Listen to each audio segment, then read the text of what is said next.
Ce mardi, la presse faisait état d'une situation plus que difficile dans laquelle se trouvait l'e-campus situé à Tournai, une structure collective d'enseignement supérieur et de formation continue qui existe depuis 2017 et est subventionnée à part égale par la Fédération Wallonie-Bruxelles, la région Wallonne, et ce jusqu'en 2026. Alors elle fait partie des 4 structures collectives d'enseignement supérieur, Tournai, Charleroi, Namur et Liège, organisées de manière complémentaire selon 2 modèles.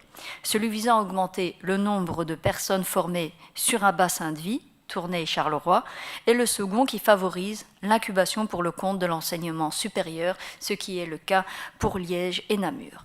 Alors l'e-campus propose une offre de formation de pointe, mais aussi de proximité, dans un espace où il en manque cruellement.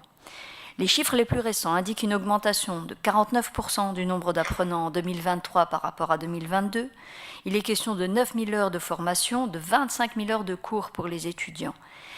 Et les domaines d'activité, ça mérite aussi d'être souligné, sont aussi variés que des formations et des conférences sur la sensibilisation numérique, l'utilisation de l'intelligence artificielle, notamment en médecine, la formation des enseignants, tout réseau confondu, par exemple au nouveau référentiel technologique numérique, et la formation aussi des agents communaux, provinciaux, hospitaliers à la cybersécurité.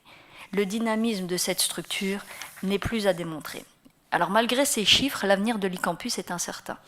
J'avais déjà eu l'occasion d'interroger la ministre Glatini à ce propos et j'avais alors relayé les très vives inquiétudes des acteurs du territoire de la Wallonie-Picarde quant à l'avenir de l'e-campus. Alors Madame la ministre, j'en viens à mes questions. Pouvez-vous faire le point sur ce dossier? Où en sont les discussions quant à une éventuelle réforme du modèle d'ESCES? Votre prédécesseur mentionnait un audit qui a été réalisé sur base de chiffres de l'activité en période Covid. Alors, est-ce que l'e-campus a disposé de cet audit dont nous parlons? C'est une vraie question de transparence. Si oui, depuis quand? Celui-ci ayant été réalisé donc sur base de chiffres où l'activité était réduite, est-ce qu'une mise à jour a été réalisée? Je vous remercie pour les réponses que vous voudrez bien nous apporter. Les structures collectives d'enseignement supérieur, ou SCES, sont financées pour développer en co-organisation et ou en codiplomation une offre de formation continue et d'apprentissage tout au long de la vie répondant aux besoins socio-économiques locaux, et ça, vous le savez. Elles ont été instituées par l'accord de coopération conclu le 13 mars 2014 entre la Fédération Wallonie-Bruxelles et la région Wallonne. À ce propos, et si ça peut vous rassurer, je vous rappelle que nous avons voté ensemble un budget qui prévoit plus de 2 millions d'euros pour notre contribution au financement de ces 4 SCES, Tournai, Charleroi, Namur et Liège. Il n'y a pas de diminution par rapport au financement de l'an dernier, puisque ces subventions s'inscrivent dans le cadre d'un accord de coopération d'exécution entre les 2 gouvernements, conformément à l'accord de coopération de 2014 précité. Comme chaque année, après l'évaluation des rapports d'activité par l'ARES et la présentation des budgets respectifs des 4 structures, les arrêtés de subvention devraient être présentés au gouvernement avant la fin de la législature.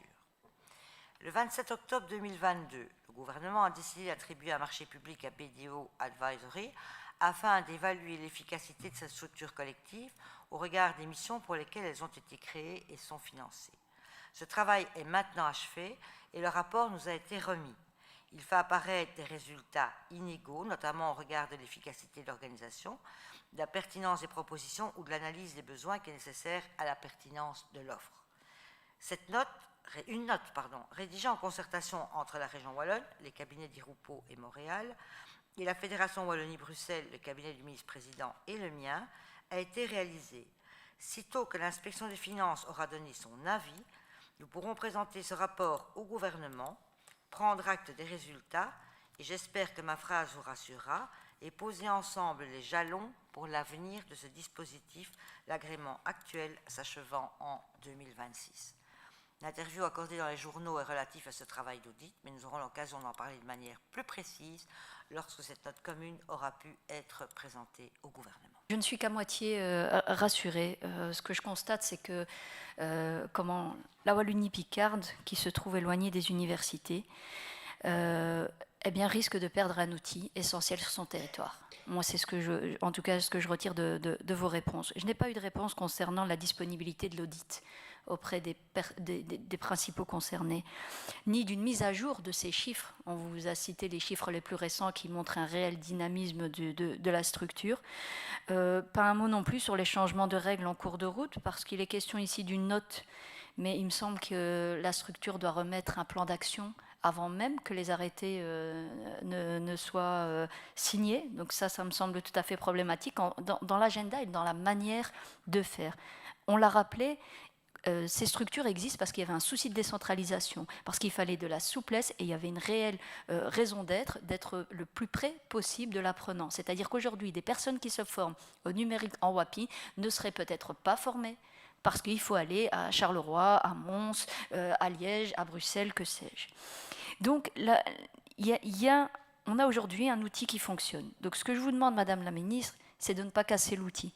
Il n'y a absolument aucune raison objective pour que les habitants de Wallonie-Picard ne bénéficient pas de ce type de formation de pointe qui répond d'ailleurs à un réel besoin de terrain.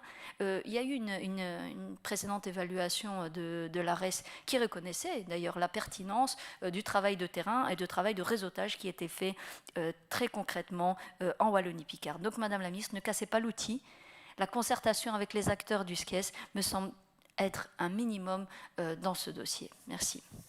Transition climatique, éducation, inclusion, sécurité sociale.